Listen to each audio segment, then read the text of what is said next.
अस्सलामुअलैकुम viewers, welcome to exploring पांडा। तो आज का हमारा डिस्कशन का टॉपिक है इंट्रोडक्शन टू बायोलॉजी। ठीक है, तो ये क्लास 9th के चैप्टर नंबर 1 का पहला टॉपिक है इंट्रोडक्शन टू बायोलॉजी। ठीक है, तो जो वर्ड बायोलॉजी है हमारे पास ये दो वर्ड से मिलके बना हुआ है। एक है बायोस और एक है हमारे पास लोगोस। ठीक है, तो बायोलॉजी दो वर्ड से मिलके बना है, बायोस और लोगोस। बायोस जो वर्ड है ना, इसका मतलब होता है हमारे पास लाइफ। ठीक है, और लोगोस जो वर्ड होता है इसका मतलब होता है किसी चीज़ का रीज़न देना, किसी चीज़ का को सोचना। ठीक है ना, इट मीन्स कि किसी चीज़ का रीज़न आप दे रहे हैं कि ये काम इस तरह हो रहा है तो ये क्यों हो रहा है, उसका रीज़न देना। ठीक है, रीजनिंग। और दूसरी है कि किसी चीज़ के बारे में सोचना कि ये काम इस तरह क्यों हो रहा है। तो थॉट और रीजनिंग से की कम्बिनेशन से जो थॉट और रीजनिंग है ना, इनका कम्बिनेशन जो है उसको हम कहते हैं कि ये हमारे पास है लोगोस। ठीक है, तो बायोलॉजी बेसिकली क्या है, ये एक साइंटिफिक स्टडी है लाइफ के बारे में कोई भी साइंटिफिक स्टडी करना। ठीक है ना, उसको हम कहते हैं कि वो हमारे पास है बायोलॉजी। तो बेसिकली ये स्टडी होती है लिविंग ऑर्गेनिजम्स की। ठीक है ना, अगर हम देखें तो स्टडी किसकी है, ये लिविंग ऑर्गेनिजम्स। लेकिन इसके अंदर हम नॉन लिविंग और थिंग्स को भी स्टडी करते हैं। ठीक है, कौन कौन सी नॉन लिविंग थिंग्स हम इसके अंदर स्टडी करते हैं? वाटर, ठीक है ना, जो इकोलॉजिकल फैक्टर्स हैं। ठीक है ना, वाटर है हमारे पास, एयर है। ठीक है ना, तो वाटर एयर जो कि नॉन लिविंग थिंग्स है, ये भी हम बायोलॉजी में स्टडी करते हैं।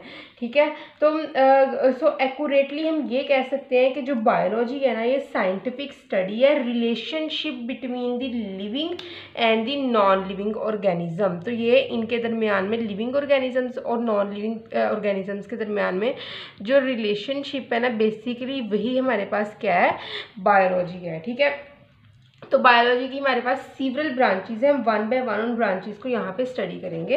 तो बेसिकली यहाँ पे अब हम देखेंगे ब्रांचेज ऑफ बायोलॉजी, ब्रांचेज। ठीक है, तो बायोलॉजी की जो मेन ब्रांचेज हैं वो कितनी है, वो हैं हमारे पास 3 ब्रांचेस। ठीक है, तो इसके अंदर आती हैं जोलॉजी, बॉटनी और माइक्रोबायोलॉजी। और बाद में इन 3 ब्रांचेस को फर्दर कैटेगराइज किया जाता है डिफरेंट ब्रांचेस के अंदर। ठीक है, तो सबसे पहले है हमारे पास जोलॉजी। ठीक है, तो जोलॉजी हमारे पास क्या है, ये होती है साइंटिफिक स्टडी ऑफ एनिमल्स। ठीक है ना, एनिमल्स के जो है वो उनकी फिजियोलॉजी के बारे में हम इस जो होता है वो स्टडी करते हैं। अनाटॉमी के बारे में एनिमल्स की स्टडी करते हैं। ठीक है, एनिमल्स के जो है वो डिफरेंट इंट्रैक्शंस के बारे में हम स्टडी करते हैं, उनके बिहेवियर्स के बारे में स्टडी करते हैं। तो बेसिकली एनिमल्स का स्ट्रक्चर, इंट्रैक्शन, बिहेवियर, हर चीज़ जो एनिमल्स करते हैं उसके बारे में हम स्टडी करते हैं। तो वो किसके अंदर स्टडी की जाती है, जोलॉजी के अंदर। ठीक है, तो दूसरी हमारे पास चीज़ है, दूसरी हमारे पास ब्रांच है बॉटनी। तो बॉटनी हमारे पास क्या होती है, ये स्टडी होती है प्लांट्स की।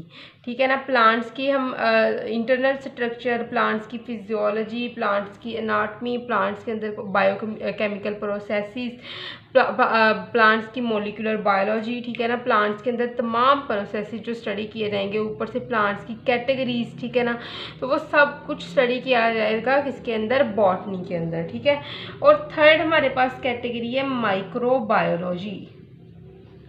तो जहाँ ये एक वर्ड आ जाता है ना माइक्रो, लिविंग ऑर्गेनिजम्स के अंदर, तो इसका मतलब होता है कि बहुत ही स्मॉलर साइज की थिंग्स की बात हो रही है। तो हमें पता है कि इसके अंदर कौन कौन सी चीज़ें आ सकती हैं जिनको हम नेक्ड आई से बहुत मुश्किल से देख सकते हैं। ठीक है ना, हम इनको नेक्ड आई से नहीं देख सकते हैं। तो इसके अंदर बैक्टीरिया, वायरसेस वगैरह आता है। ठीक है ना, तो ये माइक्रोबायोलॉजी की कैटेगरी के अंदर ये वाले ऑर्गेनिजम्स आते हैं जिनको देखना थोड़ा सा मुश्किल होता है। ठीक है ना, तो ये 3 कैटेगरीज मेन ब्रांचेज हैं बायोलॉजी की। अब हम फर्दर ना जो ये कैटेगरीज है ना, इनको नेक्स्ट स्टडी करते हैं। इनकी जो फर्दर जो है वो ब्रांचिंग जो है फर्दर हम उसको यहाँ पे देखते हैं। नेक्स्ट जो है वो जोलॉजी, बॉटनी और माइक्रोबायोलॉजी की नेक्स्ट फर्दर ब्रांचिंग जो है वो हम कर रहे हैं।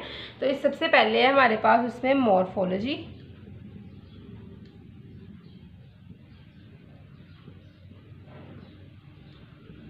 तो मॉर्फोलॉजी क्या है, स्टडी होती है स्ट्रक्चर्स की, ठीक है ना, शेप की या फिजिकल करेक्टरिस्टिक्स की ऑर्गेनिजम्स की।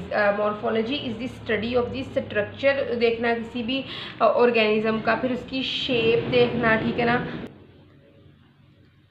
उसकी शेप देखना, ठीक है ना, फिर उसके अलावा उसके फिजिकल करेक्टरिस्टिक्स देखना, मतलब कलर वगैरह, या फिर उसका जो है साइज़ देखना, अरेंजमेंट देखना बॉडी पार्ट्स की। तो उसके अंदर हम किसमें ये स्टडी करते हैं, मॉर्फोलॉजी ब्रांच के अंदर, किसी भी ऑर्गेनिज्म का जो है वो कलर, साइज़, शेप या फिर उसकी बॉडी पार्ट्स किस तरह अरेंज्ड हैं, ठीक है ना, जिस तरह के ह्यूमंस के बॉडी पार्ट्स किस तरह अरेंज्ड है, 2 हाथ है, 2 पाँव है, ठीक है ना, सर है, ठीक है। और उसके अलावा जो हमारे पास होते हैं इंसेक्ट्स, इनके बॉडी पार्ट्स किस तरह अरेंज्ड हैं, ठीक है ना, काफ़ी ज़्यादा लेग्स होती हैं इनकी, ठीक है ना।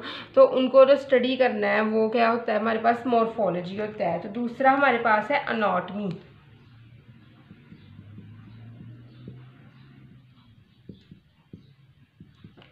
अनाटमी के अंदर हम क्या देखते हैं, ये स्टडी होता है इंटरनल स्ट्रक्चर की, किसी भी ऑर्गेनिज्म के जो इंटरनल स्ट्रक्चर्स हैं उनकी स्टडी को हम कहते हैं कि ये क्या है, हमारे पास अनाटमी है। इंटरनल स्ट्रक्चर्स के अंदर कौन कौन सी चीज़ें आती हैं, टिश्यूज़,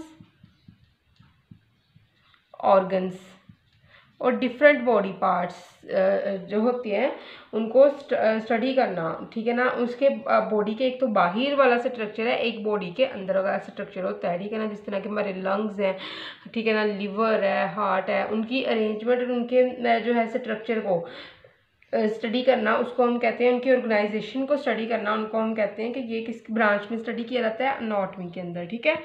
थर्ड हमारे पास है हिस्टोलॉजी। तो हिस्टोलॉजी क्या है, ये स्टडी होती है टिश्यूज़ की, माइक्रोस्कोपिक लेवल के ऊपर टिश्यूज़ को स्टडी करना। हम इसको किस में स्टडी करते हैं, हिस्टोलॉजी की ब्रांच में। तो उसके अलावा क्या है कि ये एक स्लाइस लिया जाए एक टिश्यूज़ का अंडर माइक्रोस्कोप, किसी भी माइक्रोस्कोप के नीचे एक स्लाइस लिया जाए, टिश्यू स्लाइस लिया जाए, और उसको अंडरस्टैंड किया जाए कि उसकी कंपोजिशन किस तरह की, उसके अंदर सेल्स की ऑर्गेनाइजेशन किस तरह की है। तो ये सब किया जाता है हिस्टोलॉजी ब्रांच के अंदर, ठीक है। तो हमारे पास फोर्थ क्या है, सेल बायोलॉजी, ठीक है। तो सेल बायोलॉजी के अंदर क्या हम देखते हैं कि स्टडी होती है सेल्स की, ठीक है, उसके स्ट्रक्चर की, उसके फंक्शन की, उसके बिहेवियर की, और सेल के अंदर जो ऑर्गेनेलीज होती हैं उसके स्ट्रक्चर, फंक्शन और बिहेवियर की जो होती है वो स्टडी हम उसको कहते हैं कि वो हमारे पास सेल बायोलॉजी है, ठीक है ना। तो ये ब्रांच क्या होती है, ये ब्रांच आल्सो डिस्क्राइब करती है सेल के अंदर होने वाली डिवीजन को भी, ठीक है। तो उसको भी ये एलेबोरेट करती है, ठीक है ना। तो उसके बाद हमारे पास फिफ्थ है फिजियोलॉजी।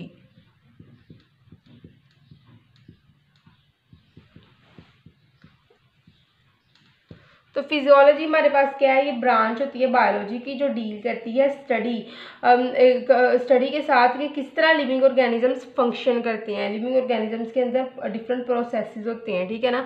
तो इसके अंदर हम देखते हैं फोटोसिंथेसिस, रेस्पिरेशन,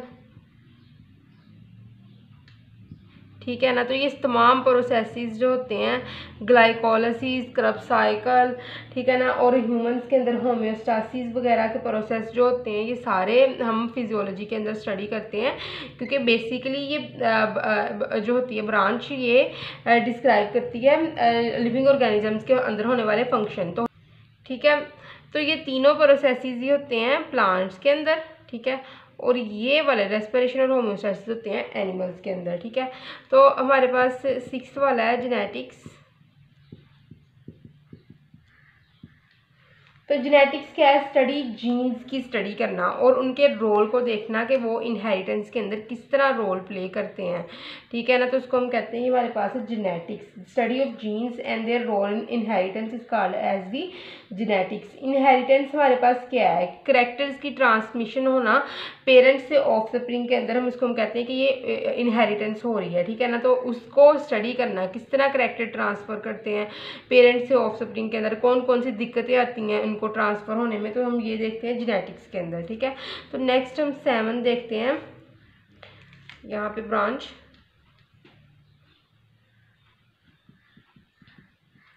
ये हमारे पास है एम्ब्रियोलॉजी।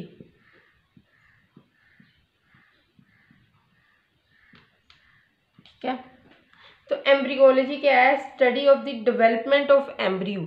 एम्ब्रियो की डेवलपमेंट की जो स्टडी होती है उसको हम कहते हैं कि वो हमारे पास क्या है? एम्ब्रियोलॉजी।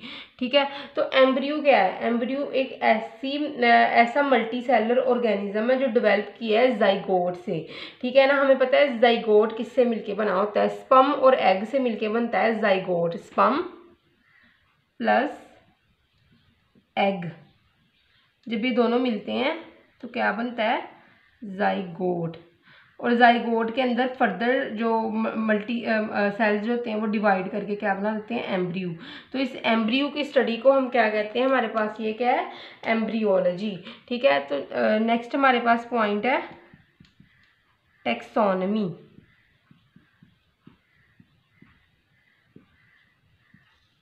ठीक है, तो टेक्सोनमी क्या है? स्टडी नेमिंग, नेम्स देना ऑर्गेनिजम्स को और क्लासीफाई करना ऑर्गेनिजम्स को ग्रुप और सब ग्रुप्स में, तो इसको हम कहते हैं टेक्सोनमी। तो इसके अंदर आप एक बड़ा इंपॉर्टेंट चैप्टर भी पढ़ेंगे इसी बुक में टेक्सोनमी से रिलेटेड। ठीक है ना, तो नेमिंग करना ऑर्गेनिजम्स को और उनको क्लासीफाई करना है कौन सा ऑर्गेनिज्म किस ग्रुप के अंदर आता है। ठीक है ना, ग्रुप्स के अंदर या फिर सब ग्रुप्स के अंदर क्लासीफाई कर देना। ठीक है ना, तो उसको हम कहते हैं कि ये हमारे पास क्या है? टेक्सोनमी। ठीक है, naming and classification of organisms. ठीक है, तो नेक्स्ट हमारे पास है पैलेंटोलॉजी।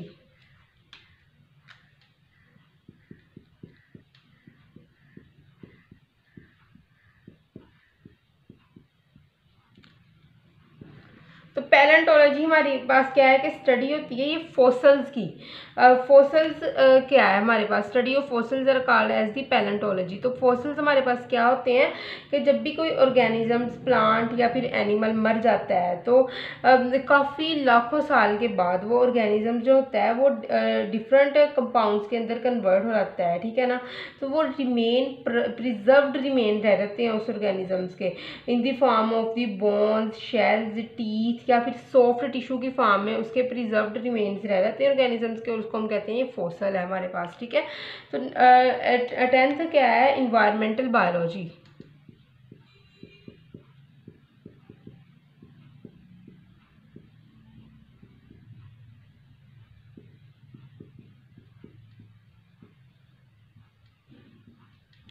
तो इन्वायरमेंटल बायोलॉजी हमारे पास क्या है? ऑर्गेनिजम्स और इन्वायरमेंट की इंटरेक्शन। ऑर्गेनिजम्स और उनके इन्वायरमेंट की इंटरेक्शन को हम कहते हैं कि ये हमारे पास क्या है? इन्वायरमेंटल जो है वो बायोलॉजी है। ठीक है ना, जिस तरह के पोल्यूशन किस तरह है इन्वायरमेंट के अंदर और इस पोल्यूशन का अफेक्ट किस तरह हो रहा है ऑर्गेनिजम्स के अंदर, तो ये हम देखते हैं इन्वायरमेंटल बायोलॉजी के अंदर। ठीक है, तो 11th पॉइंट है हमारे पास सोशो बायोलॉजी।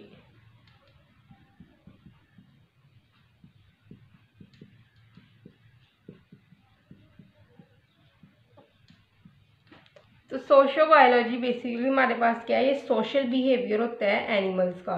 ठीक है ना, और social behaviour of the organism is called as the socio biology. तो इसके अंदर उनके जो है वो अग्रेशन आ सकता है। ठीक है ना,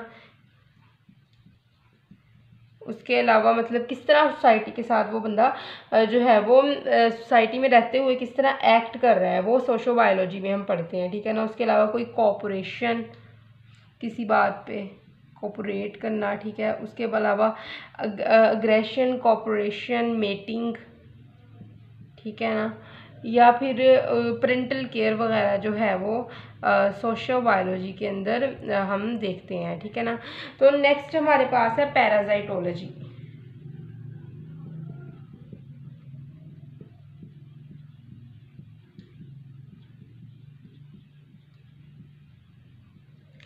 ठीक है, तो पैरासाइटोलॉजी क्या है? स्टडी होती है पैरासाइट्स की। पैरासाइट्स को स्टडी करने को हम कहते हैं कि ये किस कैटेगरी में आता है? पैरासाइटोलॉजी की कैटेगरी में। Study of the parasites. हमें पता है पैरासाइट्स क्या है? वो ऑर्गेनिज्म जो लिविंग ऑर्गेनिजम्स के ऊपर रहते हैं, फीड करते हैं और इन रिटर्न उनको जो है वो हार्म करते हैं, उनको नुकसान पहुँचाते हैं। ठीक है, तो नेक्स्ट हमारे पास क्या है? बायोटेक्नोलॉजी।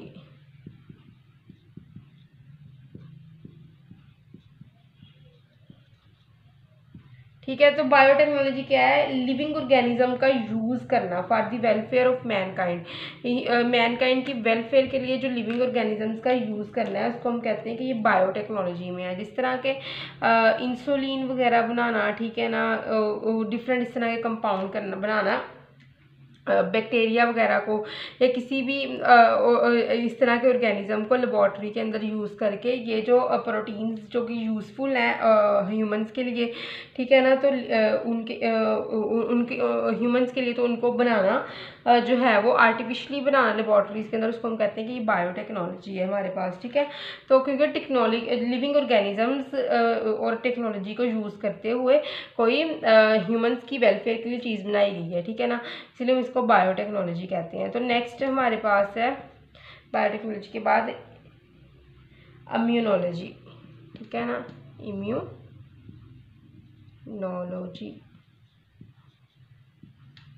तो इम्यूनोलॉजी के अंदर क्या आता है, study of the immune system, ठीक है ना, जो कि डिफेंड करता है बॉडी को अगेंस्ट इन्वेडिंग माइक्रोब्स। तो इम्यून सिस्टम की जो स्टडी होती है, study of immune system is called as the immunology, ठीक है ना। तो जो इम्यून सिस्टम वो सिस्टम होता है जो डिफेंड करता है बॉडी को किसी भी इन्वेडिंग माइक्रोब्स के खिलाफ, ठीक है ना। तो नेक्स्ट हमारे पास क्या है, इम्यूनोलॉजी एंटोमोलॉजी।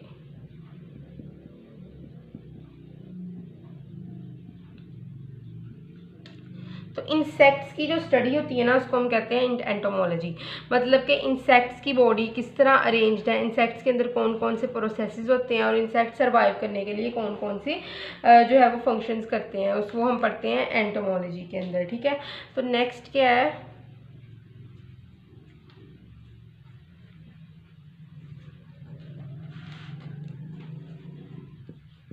यहाँ पे हम देखते हैं फार्माकोलॉजी।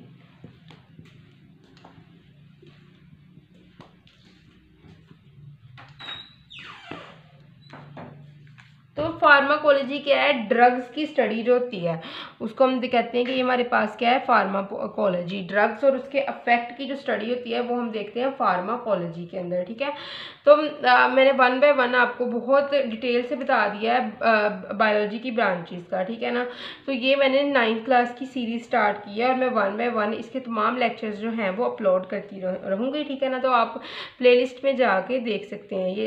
तो आई होप सो कि आपको इंट्रोडक्शन जो है वो बायोलॉजी का जो है वो समझ लगी होगी इसकी, लेकिन अगर किसी भी किस्म का कन्फ्यूजन है आप कमेंट सेक्शन में पूछ सकते हैं। थैंक यू सो मच, अल्लाह हाफिज़।